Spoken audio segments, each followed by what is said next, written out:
Hi, folks. Welcome once again to this weekly High with LSD show. Hope you folks are having a good weekend. And Subbu, I hope you are enjoying your weekend with your usual stuff that you do. Well, I will not specify, but how Nothing are to you hide. spending your time?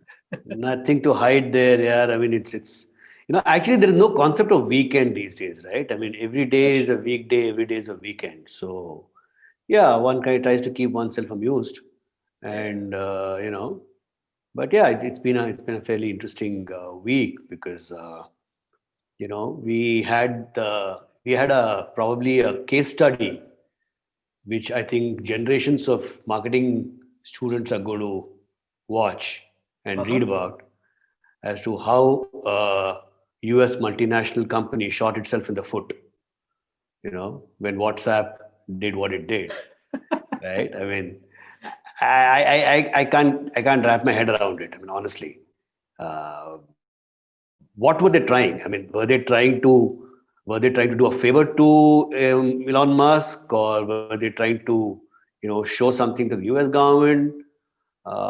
Even now I'm not very confused. I'm not very clear about the messaging. You know, one full page ads and then the PIL in Supreme Court. It's just becoming a bigger and bigger mess. And yesterday they said that they're going to shift everything to May.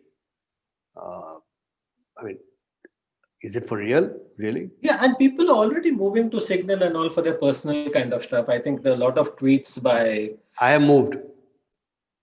Yeah, same here. But I'm saying from a business perspective, we discussed that last week, whether it is a business perspective, personal. So from personal perspective, obviously, like I think some of us already use VPNs and all that kind of stuff.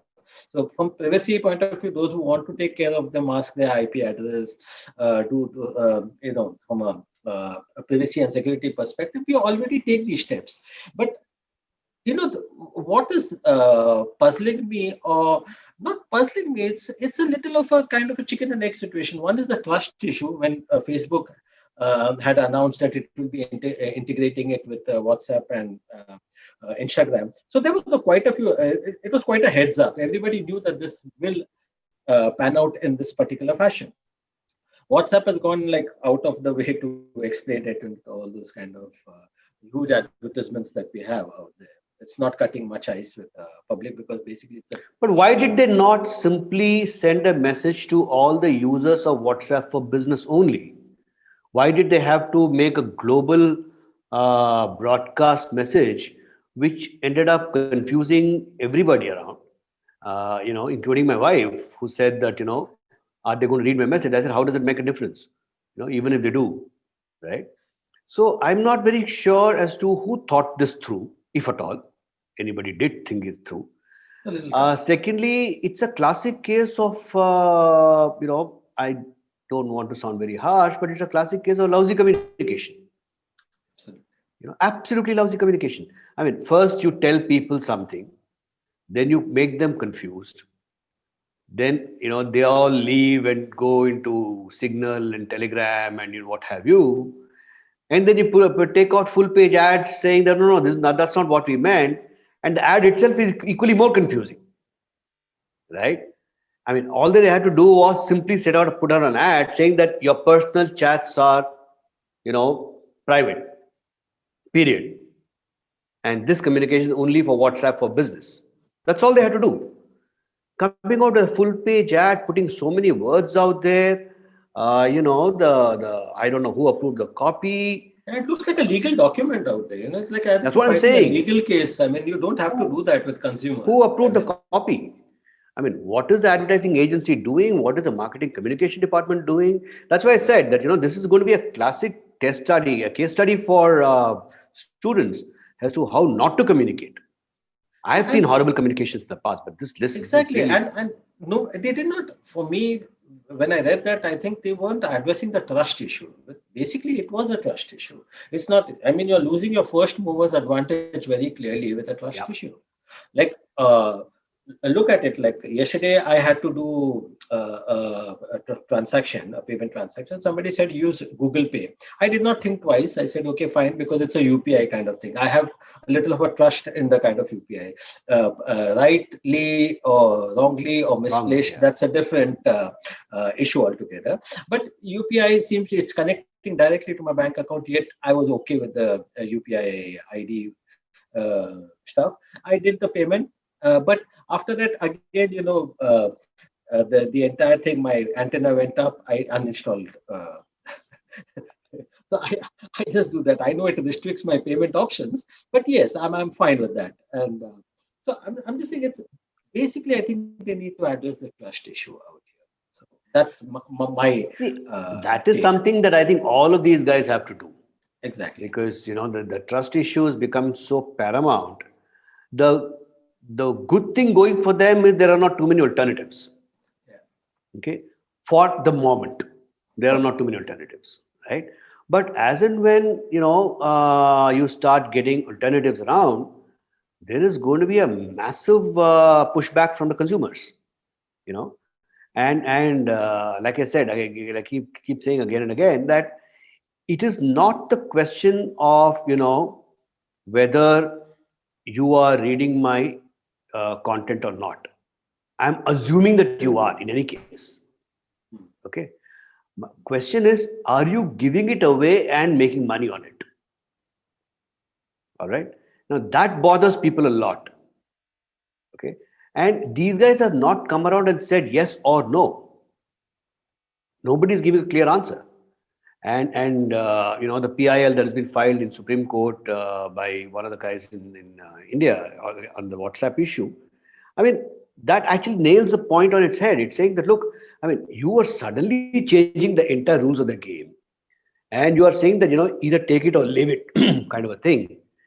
And I mean, why would you do it, Yeah, right? probably they could look at it from a different point of view, like having a basic version, having a paid version, and having a kind of a premium kind of version, which is what most people in the software industry do that. And Right. probably because at the end of the day, I think nobody's here for charity. We understand fully that this is a business period, and I think even users need to understand that there's nothing like a free lunch. Absolutely. I mean, sometimes I think consumers also take it to another extreme, basically by demanding its rights without.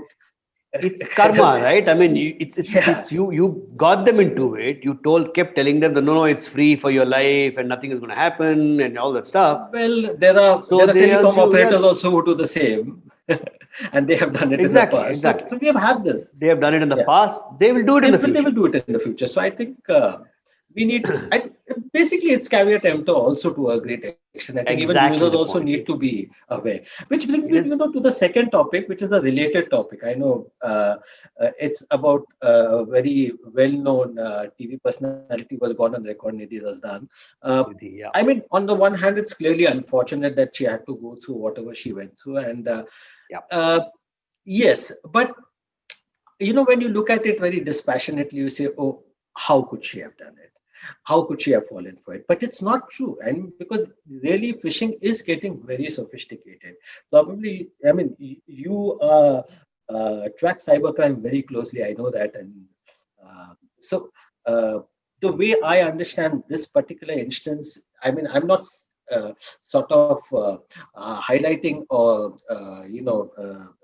taking this incident out of context also, but phishing by far, ransomware by far, malware by far, the incidents are rising. We have discussed this in the previous episodes also, and we always, have that saying that if something is too good to be true, then it's too good to be true. But in this Probably is. particular Yeah. yeah, but in this particular case, I mean, as she herself explained, I think she wrote a very lovely note on NDTV saying that yes, I feel stupid, but this was the process. She explained it to the public so that the public can learn, and I think this could have happened, honestly speaking, to anybody.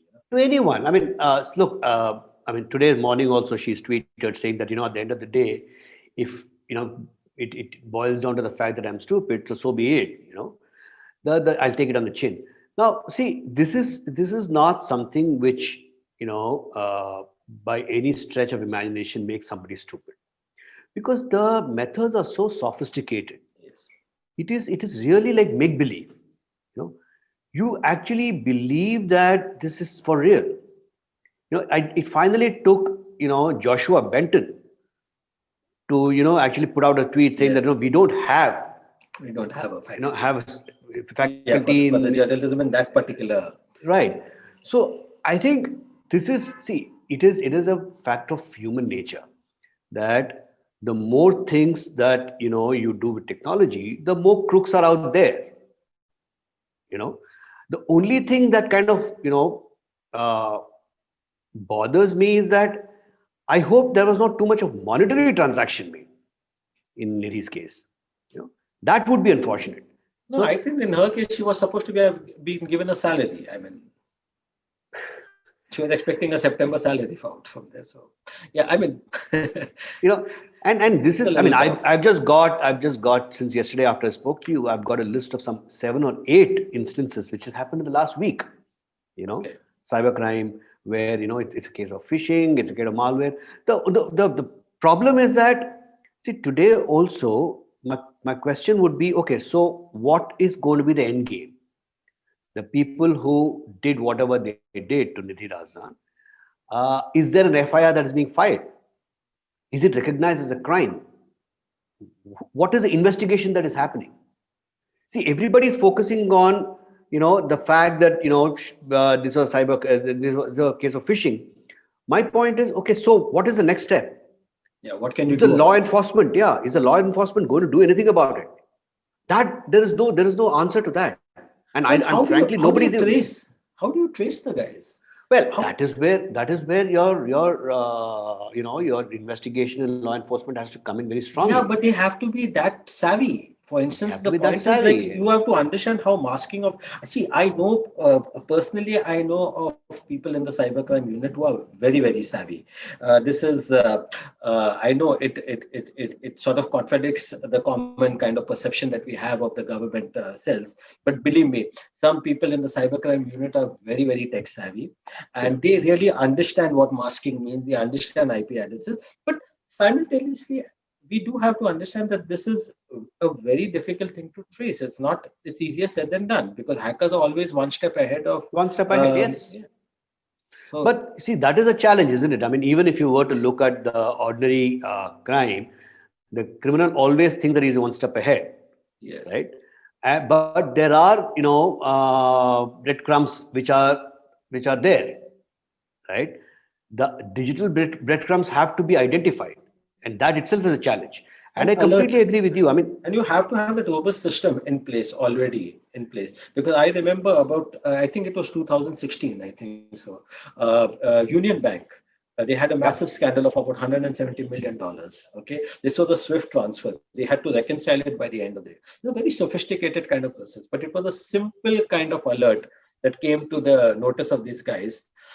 They had to get the money back through the system, exactly. and they managed to get it. So I'm not saying that it's so these things are possible at the end of the day. See, the contrary to popular opinion, the cybercrime unit in India in general is fairly sophisticated. Yes. Okay, it is not as if it's what we understand as bumbling policemen who come at the end of the No, event. absolutely. Okay, And I fully so subscribe to that. yeah, they are fairly sophisticated, and I'm also alive to the fact that for every one cybercrime that gets reported, there are many more that get solved. Just last week, there was one cybercrime that I had reported to the Bangalore cybercrime unit, and that got resolved. You know, they managed to track down those people, and they got back to me saying that, okay, this is what has happened. So you might have to come and give witness, and I said I'll be more than happy to do that. But the issue is that, are we taking this entire aspect of phishing and malware as seriously as we ought to do it? Even the popular rhetoric, even when this case of WhatsApp and everything, is that, okay, so let them read my messages. What are they going to get? That's not the point. The point is that it is a crime for anybody to steal your data. You need to It is remain vigilant. And if it is a crime for somebody to enter your house and take your stuff, and if that is a crime, then this is equally a crime. And we've got fairly stringent laws. The problem is that most of us are completely apathetic. Yeah, So and I that is an also, issue. you raised a very interesting point, because I saw some of these memes put out on Facebook and all, WhatsApp and all that kind of stuff. They showed the old postcard that we had and said, Yeah. we never had a problem with privacy then. I said, God, are you living in the Stone Age? I mean, you used to work in a different, your houses used to remain open, your doors used to remain open, your windows. Why don't you keep your doors and windows open now? So See, it I is think, it is always a big folly to look at the past yeah, through the prism of the present. I mean, yeah, life was a lot simpler. I agree with that. But then, you didn't have messaging applications at correct. that And time. why are you having surveillance tools then? Why do you have a camera Yeah. to look after your children? You used to do it very comfortably Ah. earlier. And you had to go to the bank to withdraw your money. I Exactly. don't know where my bank is now. I have no clue. I So had I to change think, I had to update my address the other day, but I didn't know why I was doing it. Maybe probably because the credit cards still physically come in, yeah. or the checkbook still. I mean, I would just ascribe it to a moment of humor, and that's about it. It is not. I don't think there's any Yeah, seriousness. but I people, hope there is no serious intent. no, people buy into this. Yeah, They absolutely. don't see it as a kind of a saki kind of stuff or humor. It's very difficult to. I think people buy into it, and it's like these platitudes are very simple. Life is not that way. What I find is always, you can be happy, you can be. This is all good to give. If you're a sadguru or you're giving gyan or something, these platitudes are fine, but they don't really work out in the real It world. also defeats the purpose of what you ought to be doing, and that's more dangerous. Because when you come with these kind of platitudes, you know, and a very fatalistic attitude towards the whole event, you are actually losing the opportunity to go after that crime. Again, the question is that is Nidhi Razdan filing an FIR? That's the first step. Okay, it I think she is. did it, right? Well, I'm if not she has sure. done it, then I think I would be very Yes. keen to track the case and say, okay, what has happened? Yeah, I think she approached the police. I think she has taken those precautions. And Yeah. you have to make examples out of it. There is no point in just saying that, okay, this happened. I think the press And and all of us I thought have it a was very responsibility. brave on her part to have come out, Absolutely, absolutely. because she knew what it meant. Because she's quite a personality. She's got a lot Yeah, of yeah, yeah. followers. People know her, and a bright journalist being looked upon as a stupid person, as a luddite. It's not. No, no, She it takes she a knew lot what of she had. courage. Yes, It takes a lot took a of lot of courage, and courage, and I don't think many people have that yeah, courage. And the fact that she came out and said, and if she has filed a case if she filed I a think she has police done that. complaint, that's even brave. Now I would be happy to see what is the progress, Correct. and we should give the investigation and the progress as much of oxygen of Coverage. publicity as much as we are giving this case itself. And learn You from know the lessons also. exactly. Basically, whether we can draw lessons from these examples and what more to do. Which brings me to, if I were to give three tips to the users, uh, personally, I would just say that, one thing very important is that earlier there were grammatical mistakes when they used to send these Yeah. phishing messages. No longer. Not Today, no no. believe me, because of AI, the messages are so crisp and clear that you'll think that some human being and a very erudite, articulate human being has sent you that message. So do not be under Maybe it any is true, by the illusion. way. Maybe the erudite, articulate person who can also be a con man or You con don't person. know, so that's what I'm saying. So no longer are those messages, that from a Nigerian kind of stuff. Those were the volume mass kind of messages that used to get. Today you have a combination of a different kind of messages. Very So I slick. Yeah, think, very slick. yeah, very very slick. So you have to be extremely careful. Then second is the COVID related. I think users need to be aware that they will get a lot of these kind of messages saying that, Yep. okay, fine, you'll get a concession on healthcare, you may get a concession on this, so much cashback and all. They need to be aware as to There is a what is the new. source. There was a scam that I read about, which said, I think last week, or maybe beginning of this week, where they said that there was a message which came that for a premium, we can get you inoculated, Imagine. okay? And you'll be able to jump the queue if you pay X amount of money. And there were people who actually went and inquired about it. You know, it's again a question of caveat tempter. I mean, look, Yeah, I it mean, is if something is too you good to be cannot, true, yeah. then The it prime is. minister of the country is saying that, there is a process and you should follow it. Why would you imagine that, he's wrong and your WhatsApp message is right? And if somebody tells you he's going to double your money tomorrow when the interest rates are at 5% and 4%, for heaven's sake, I mean, it's Well, people important still to. fall for it, right? I mean, Yeah, I mean, so I think a fool and his money are soon parted. I mean, yep. that phrase hasn't gone anywhere. The phrase remains. So I think caveat emptor remains.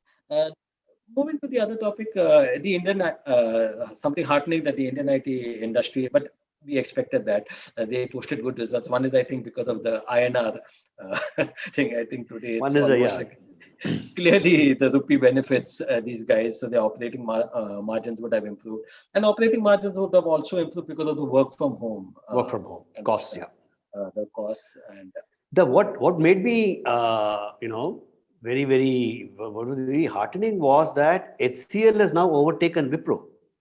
yes. HCL is now a bigger services company than Wipro, and that's remarkable I think much considering the because of fact that digital kind of stuff, the thrust that they have. that the push on digital, the push on media, the push on transformation, the push on select verticals.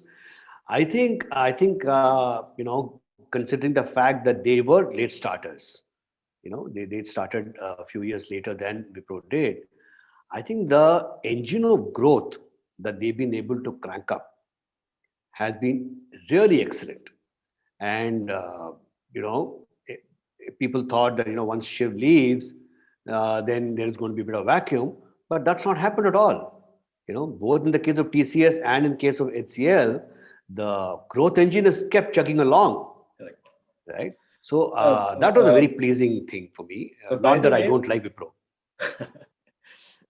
Wipro had a very good, or rather still has a very good product in homes, Of course, which easily rivals Watson. So, of course, IBM does not call it Watson; they call it cognitive intelligence cognitive, nowadays. yeah, cognitive intelligence. Yeah. So, that apart, I mean, Infosys has done very well in the BFSI sector. All of them across the board, all of them have done reasonably well, and I think that the prognosis for the coming quarter is also pretty good. Yeah. And There was TCS, of also a course, has always latent, remained a leader. yeah, and Latent demand. there's a latent demand that is coming up, Sure. and I think the good news is that they've been able to catch on to the demand reasonably fast, and they've been able to execute very fast. Okay, so I think that is a good news. I don't know whether how long this engine of growth is going to chug along, Mhm. because there are changes that one can see in the firmament. There are changes, where AI is going to become the driver for growth, Mhm. right? I don't know how many of them are ready for, business AI, which we discussed the last time around, right? Uh, but having said that, I think the services industry has done remarkably well, something that was not expected, and I think that probably is going to add to a lot of optimism in the overall sentiment in the market. No, I think they're doing a lot of good work. You realize, I mean, yes, of course, on the flip side, you do have the H-1B visa still hanging like a millstone around the neck. Uh, I think certain things But need I to think get it's been ironed out. factored in, right? I mean, It's being I factored think in. it's been factored in. Absolutely. So, Absolutely. Absolutely. I think, if see, Mr. Biden comes and resigns some of the laws, that's only the icing on the cake. But I yeah. think the H-1B issue has been factored into the overall cost structure. Yeah, and these guys, really have this wonderful balance of the INR factor because anyway, 60% of their revenue still comes from 50 to 60% revenue still comes from North America. So Yeah, that yeah, INR absolutely. factor always helps. Uh, The factor of 75, 76. and a lot of work has moved offshore actually. Again, Yeah, it has. because It of the has. pandemic, because those guys have not been able to call people. So I know off the record kind of conversations that I've had with a lot of dignitaries, a massive amount of work has been moved offshore because today it's not a question of security, it's a question of health. So safety, Yeah, it's a health issue, and it's also a good. I mean, in that sense, the software services industry has played it to advantage very well. The pandemic, the work from home, they have been able to create jobs correct. which are essentially offshore, fundamentally offshore jobs, without adding or without messing around with the on-site structure at all. So to that extent, they're okay by the law, they're clear by the law, but they've also been able to manage their growth. Okay, and that's a pretty positive sign of the future also, because this is not going to go away. This pandemic thing is not going to go away, right? Not in So I any think this hurry. 21 also we're going to see a lot of signs of that. Oh, a lot of variants have come up. So I think those variants are creating a lot of heartburn. Yep, So that's how true. the vaccines will match up to the variants and which vaccine will be more effective against the variants. I think those things really have to be. Yeah, I mean, It's a tough, in for tough the one times. thing that COVID has proved is that necessity is the mother of inoculation. You know, how fast we were able to come out with the, I mean, Exactly. All these right? years, we just could not do it. It was. I still remember. I think it was the Merck CEO or somebody who said that it takes 4 to 5 years, and he insisted. Basically, I think. I think. But it's these are not easy things to do. I mean, so I'm glad that. Yeah, and I think what I'm looking at, and what I think the world is looking at, is how, as a country, we are going to inoculate our people, because this is probably going to be one of the largest project management exercises in the world. Yeah. You know, and how fast you're going to get that herd immunity. That is something that people are going to watch Sure. fairly closely. And yesterday's news on the CNN was that India is going to do 300,000 jabs a day. Now that is awesome. Yeah, If we are able to, it reminds me of the Aadhaar project. Remember, it was the world's yeah, I largest mean, digital project, but and we managed and it. we managed it. And yesterday was the first day, and they had already done 191,000 in one day, Yes, those are the right? stats. So I think that's a humongous project management that is being done, and I think we have to give credit where it's due. And I think the government, the administration, they're doing an outstanding job. I don't So, think there is any two ways about it. good. And before we wind up, then on the lighter side, what's your sense of how did you find the Consumer Electronics Show? World's largest CES, virtual tech event. yeah, it's the largest virtual. I mean, foldables. I don't know what The foldables, rollable, you got the rollable phones. vendables, What's rollable. your That's what I'm sense of? saying. Rollable, bendable, foldable. I mean, tomorrow they're going to. I don't know where it's heading. If you But it's interesting. if you remember, when we talk about the foldable phones, you had the Nokia communicator. Yeah, I used to open it, it which was is like a open. pencil box. And N71, N70. so one of these youngsters was telling me, I was just having a conversation. I said, what do you think? These flexible phones. No, we have it. It's a lovely piece, and it has a screen on the top. It has a screen. I said, you remember there's something called a Nokia communicator which had everything, a screen on the top, a screen below. Yeah, Then we so had. I was just needling the guy. It wasn't anything. I was just needling him, and then I asked him. I said, "Well, what do you think is the benefit of that?" Uh, and the guy got a little confused because he did not know that this generation does not know that this is probably sometimes in some ways, of course, you have old wine and new bottle kind of all those form factors that you saw many years back are coming. Motorola had the flip phone. Flip. I was just going to say Yeah. the flip. I mean, I remember using the flip almost in 2005, 15, 16 years ago. But, at the end of the day, there's only, form factor can only shrink so much, Correct. because there is also, there is a certain need to have a certain form factor, right? Hmm. Uh, Frankly, my view of the foldable is that if I can fold it and shove it into my sock, that'll be great. I don't know whether it's practical, but or whether my feet will, be okay. But the fact is that uh, from a utility perspective, there will be areas where the foldable will be, will come in handy. But from Mhm. a personal communication perspective, I'm not sure. I'm not sure. See, and if you're so, I like your reaction to the foldable one. I want to show you something. Let me just share the screen. Okay, I think I can't share the screen at this point. But let me tell you something about.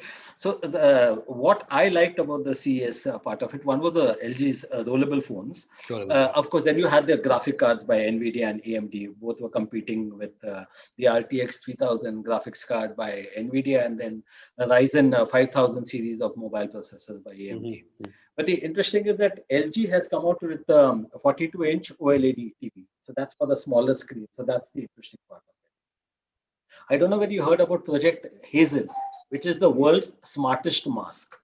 Okay. Yeah. And wait, there's a transparent smart bed. So LG, I like our sister publication described it well. That LG is taking Tech Radar basically. That LG is taking the luxury of watching TV in bed to the next level with its 55-inch transparent OLED smart bed concept that smuggles a transparent OLED TV inside the foot of your bed. So, Exactly. I mean, so are you going to be watching it with your But I think feet? it is probably a generation gap, Subbu. Maybe I'm sure they did like that. No, no, There's so I'm many sure they gadgets like. out there. I'm just trying to imagine the practical utility. I mean, on one hand, we are saying that television as a first screen itself is losing its relevance. More and more people are shifting to mobile phones, and mobile is becoming your first screen, Correct. right? But then you are also saying that there is a television which is going to be there at the foot of your bed, Hmm. which can obviously, I'm sure, can get elevated and can be brought down. Question is that, see, there are something that you do because the technology allows you to do. Hmm. That's great. But at the end of the day, business is going to be, built by the kind of technology that people find it easy to use, right? So how does that work? But Subbu, I think there's also another angle to this because I was speaking to Jayant about it. Mhm. I was asking him, I said, what do you think about this? Unfortunately, he couldn't come today. I would have loved to call him because he loves CS and all that stuff. So you have like Moflin also, an AI pet robot that has come. So we have these toys which have been done over a period of time. But the interesting part about Rollable, about all these are like prototypes which probably over the next 4 or 5 years we'll see them as display screens. That's a possibility. So they may not No, I'm exactly have it the way sure. they're showing it.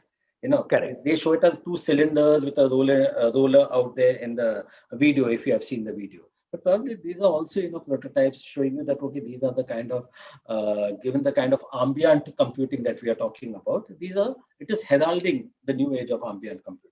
That's one Yeah, I mean, possibility. I can imagine a small little cylinder that you carry, and you're in public Wi-Fi. You just open it, check something and put it back, Yeah. in your pocket. So that's. But I'm just saying that